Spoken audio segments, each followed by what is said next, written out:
Hola, buenas, bienvenidos a otra emisión de Guías Inquietos. Mi nombre es Mercedes y bueno, ahora que estamos en casa con unos compañeros, tuvimos esta idea de compartir con ustedes lugares bonitos y personajes grandes de España. Así que bueno, hoy desde Madrid quiero compartir con ustedes la vida de Velázquez, Diego Rodríguez de Silva y Velázquez, el más grande de la pintura española y uno de los hitos de la historia universal del arte.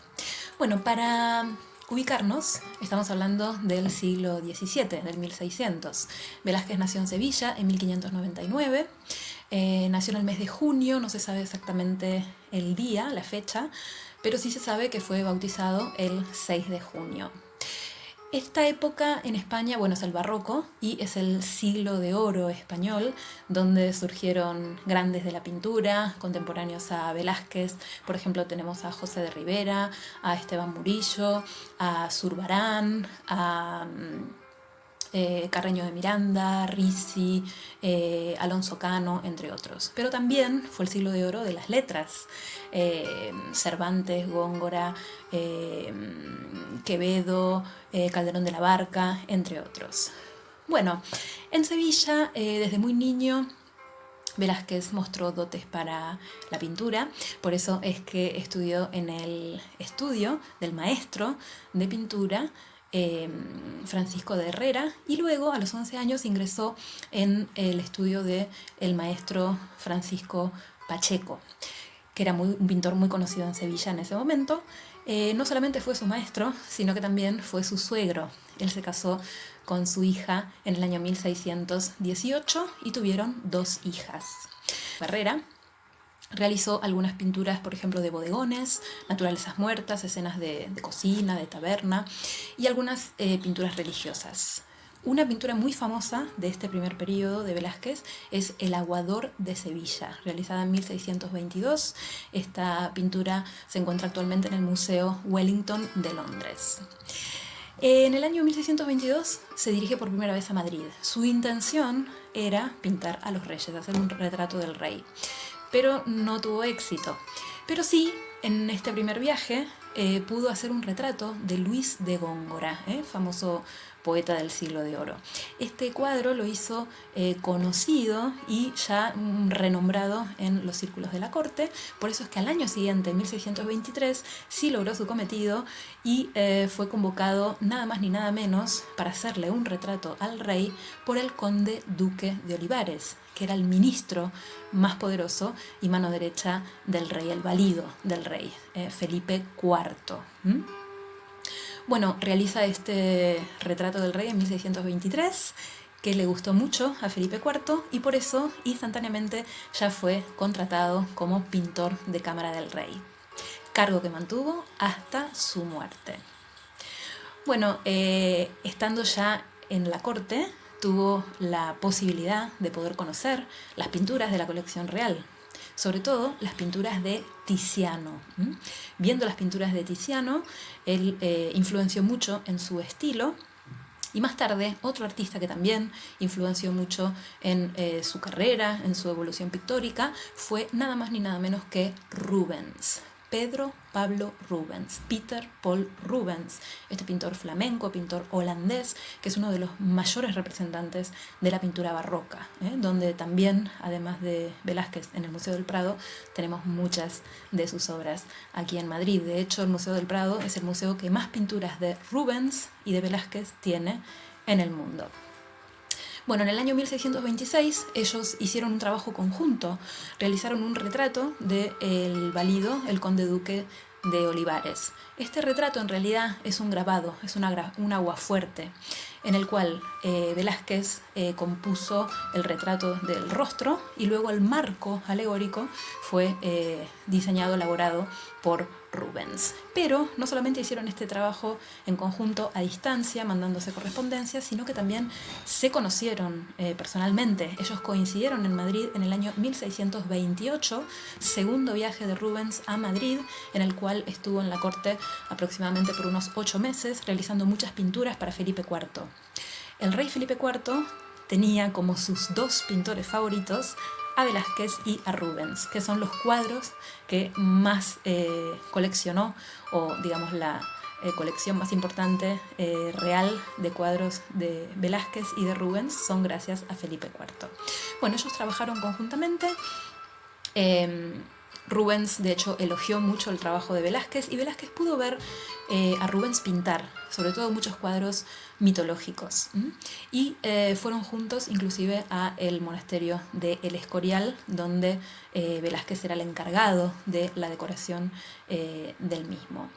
Bueno, viendo a Rubens pintar los cuadros mitológicos, Velázquez pintó su primer cuadro mitológico. Esto es muy interesante, porque en el barroco español los pintores no se destacaron por esta temática de los cuadros mitológicos, sino preponderantemente cuadros religiosos. Velázquez, por el contrario, por ser un pintor de cámara, realizó muchos retratos de la familia real y muchos cuadros mitológicos. Realizó entonces en 1628 el famoso cuadro conocido como Los Borrachos, que en realidad se titula El Triunfo de Baco.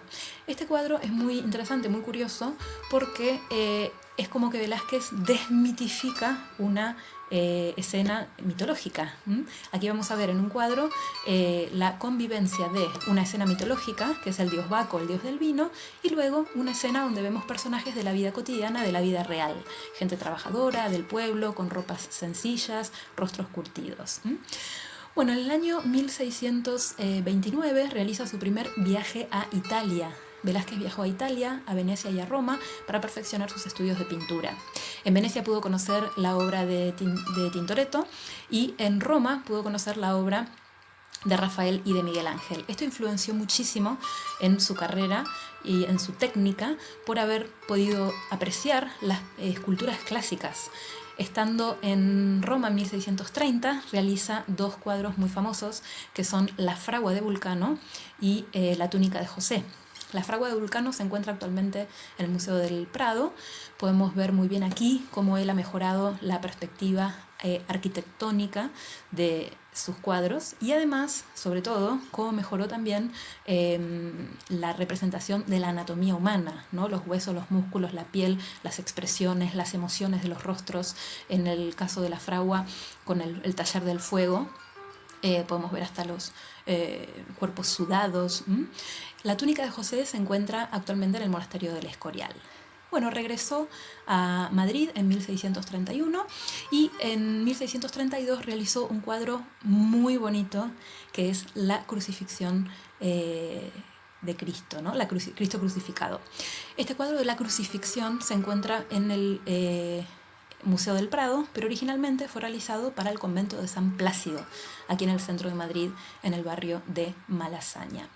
Bueno, empezó luego un periodo muy fructífero, muy prolífero, que tuvo su punto culmine en 1635, participando de dos proyectos muy importantes del reino, que fueron uno de ellos la decoración de la Torre de la Parada. La Torre de la Parada era un pabellón de caza del rey Felipe IV que se encontraba en la zona de El Pardo. Hoy en día no existe más, pero fue decorado con muchísimos retratos del monarca, de los infantes, como cazadores, realizados todos por Velázquez y que se encuentran en el Museo del Prado.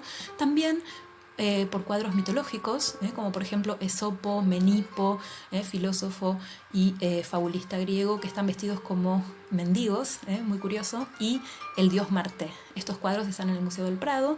En el dios Marte también podemos ver esta postura que tiene con muy bien representada la anatomía humana. Bueno, el otro proyecto fue el Palacio del Buen Retiro. En el año 1635 se finaliza el Palacio del Buen Retiro, que fue un gran complejo palaciego que se encontraba aquí en el centro de Madrid, donde hoy en día se encuentra el Parque del Retiro, que eran los jardines del palacio justamente. Este complejo era un grupo de edificios que fueron casi totalmente destruidos cuando la Guerra de la Independencia en 1808 contra los franceses. Nada más han sobrevivido dos de esos edificios, que son el Casón del Buen Retiro y el Salón de Reinos, que se encuentran al lado del Museo del Prado. En el Salón de Reinos había una colección de pinturas magnífica, que la gran mayoría se encuentran actualmente en el Museo del Prado, muchas de ellas realizadas por Velázquez. Por ejemplo, había una serie de cuadros mitológicos realizados por Zurbarán, Este era un concepto como de transmitir un poco de propaganda política, mostrar la magnificencia de la monarquía española. Eran todos cuadros de batallas de victorias, ¿no? Españolas. Uno de ellos, realizado por Velázquez, es el famoso cuadro conocido como Las Lanzas, que en realidad se llama La rendición de Breda. Este cuadro fue realizado en 1635, mostrando o conmemorando esta importantísima victoria de los tercios españoles en los Países Bajos, ¿no? Las provincias unidas de los Países Bajos durante la Guerra de Flandes o la Guerra de los 80 años. Bueno, en este cuadro se puede ver cómo el gobernador holandés de Breda, Nassau, le entrega las llaves en forma amistosa y pacífica, vencido al capitán Spínola. También había en el Salón de Reinos una serie de retratos de los monarcas realizados por Velázquez. Estos son de los cuadros más conocidos de Velázquez. Tenemos el famosísimo cuadro ecuestre, el retrato de Felipe IV a caballo, el de su primera esposa, Isabel de Borbón, y luego el de su padre, el rey Felipe III, y su esposa Margarita de Austria. También el del infante, el hijo de Felipe IV, el príncipe Baltasar Carlos. Con esta serie de retratos de los monarcas, la idea que se quería transmitir era de la continuidad de la dinastía, que era un concepto muy importante para la dinastía en ese momento de los Austrias. Bueno, hay muchos retratos del príncipe Baltasar Carlos que realizó Velázquez, están todos en el Museo del Prado, y el príncipe Baltasar Carlos murió muy joven, a los 17 años, de viruela. Bueno, luego de esta serie de retratos, Velázquez realiza un segundo viaje a Italia en 1649. En este caso, en este segundo viaje, fue enviado por el rey Felipe IV para adquirir obras de arte, esculturas y pinturas, aproximadamente unas 300 esculturas trajo de Italia, para realizar la decoración del Escorial y del antiguo Alcázar. Saben que los reyes de España en esa época vivían en el antiguo Alcázar, donde hoy en día se encuentra el Palacio Real. Antes había un edificio antiguo, el Alcázar, el antiguo Alcázar, que se incendió en 1734. Y esto ha sido todo por hoy. Los espero la semana próxima para continuar con la segunda parte de la vida de Velázquez. Que tengan una excelente semana.